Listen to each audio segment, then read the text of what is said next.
Hi guys, welcome to the Craft Beer channel. You may remember a year ago that Brad and I went to Craft Beer Rising. Good for you, because we don't remember it. But this year, we have been very professional, very responsible, and we have taught some very interesting people. Follow us, because it's all about to get a little bit crafty!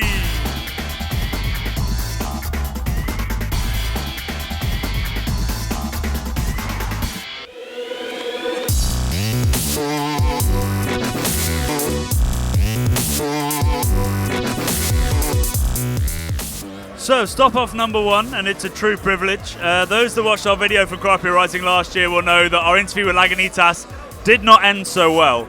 But this time, I'm with Ron. So what's your technical role? My title is Beer Weasel. Beer Weasel? What does a beer weasel do? I have no idea.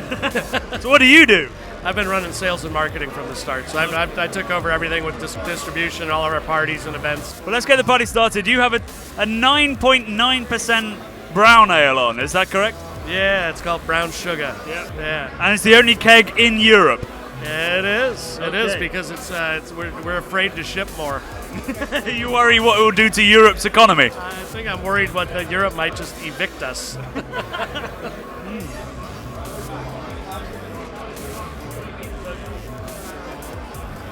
that strike you? Boozy. I was going to say it strikes you about the head and shoulders if you're not careful. Right in the cheeks. I've probably gone red within a second. It's super sweet, super boozy, and then a little bit of hop just finishes. So it's actually relatively crisp. It is for a 9.9, Yeah. and that's because of the brown sugar. You put brown sugar in, it's a pure sugar molecule that yeast just gobbles up, squirts out alcohol, and that's the end of it. Doesn't leave behind any sugar at all. Why did you think a 10% brown ale was a brilliant idea?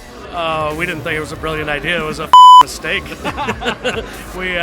Our brewer made our first barley wine in '96, and he put in 200 pounds of honey in the batch. And the next year, the brewers, he wasn't in the brew house, the other brewers were in there making it, and they're running off the mash, and they're not getting the gravity that they were looking for according to the recipe. So they came in the office, and they were like, the hell, we're not getting the sugar we need. What's going on? They're looking at the brew sheet. I said, well, how much honey did you put in? They were like, honey? It's not on the brew sheet. I said, Scott put 200 pounds in last year. And they said, well, we'll just run to the grocery store and get some. And I said, how many teddy bears is that? You're going to stand there squirting teddy bears of honey in the kettle all afternoon? So I think we got a hold of Tony. He was on the road, and Tony suggested using brown sugar. First he said Belgian candy sugar, but the homebrew shop had 7 pounds and we needed 200. So the brewers went to every grocery store in town and just wiped out the shelves. You literally cleaned out the local town of brown sugar to do the brew. Yep. I always say I hope nobody was making cookies that day, because they were screwed if they were trying to. I think if one day I couldn't make any cookies, and then, a month later, this beer came out in my local pub, I'd be okay with that. Thanks for drinking it. Be careful. Onwards, as if video cuts out any moment, that means the brown sugar got to me. Cheers.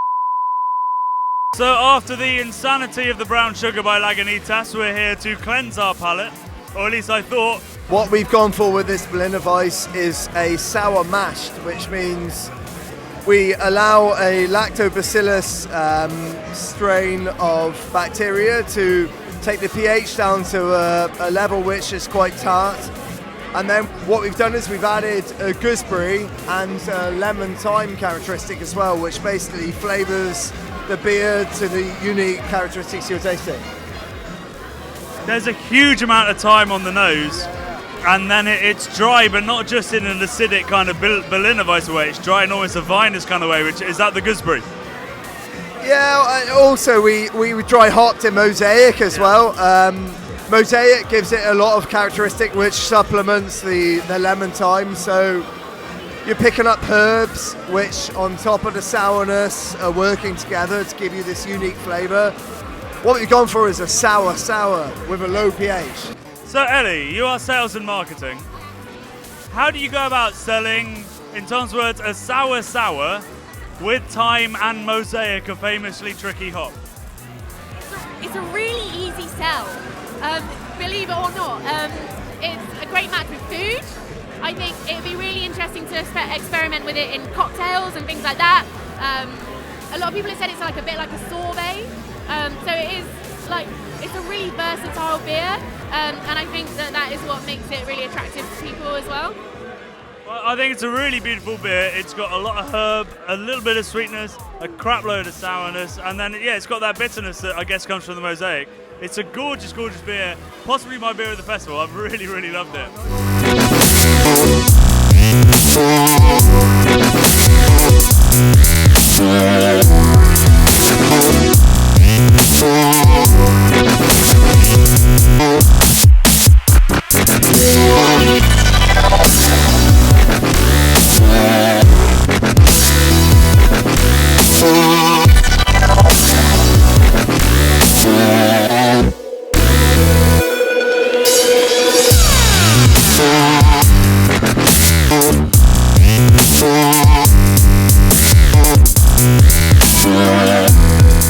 So we're rounding off the night with something a little bit more traditional and with a brewery that we've never actually spoken to or indeed reviewed before, but who we love.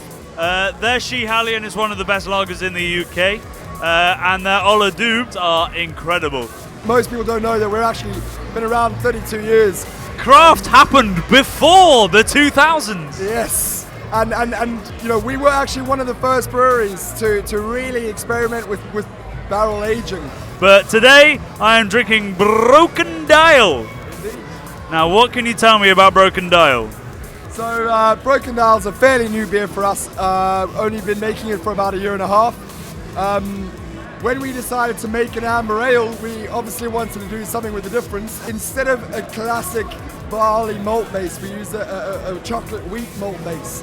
So what you get is this beautiful hit of grapefruit from the Simcoe, and then it fades into an amazing sort of fruity stone fruit style finish. And that comes from the chocolate wheat malt base over a chocolate barley malt base.